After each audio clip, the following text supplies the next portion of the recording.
y'all, and I trusted you. And now because of you, my little sister's about to get her feelings hurt.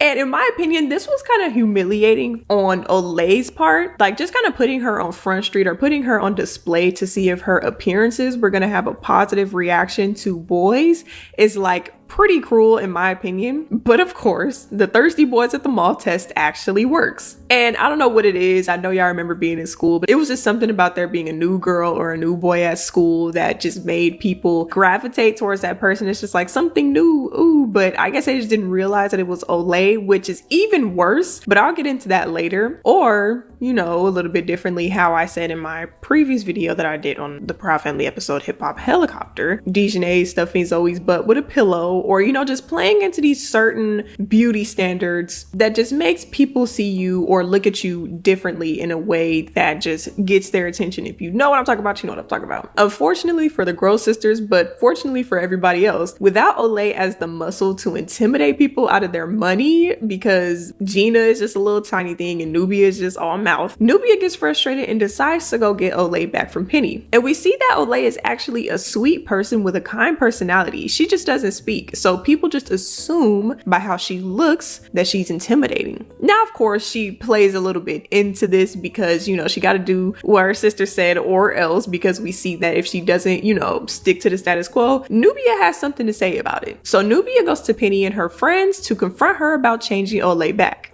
Are you just gonna sit there and let these girls talk trash to us? Oh, I see what time it is. You don't let that little hairdo get to your head. All right, cool.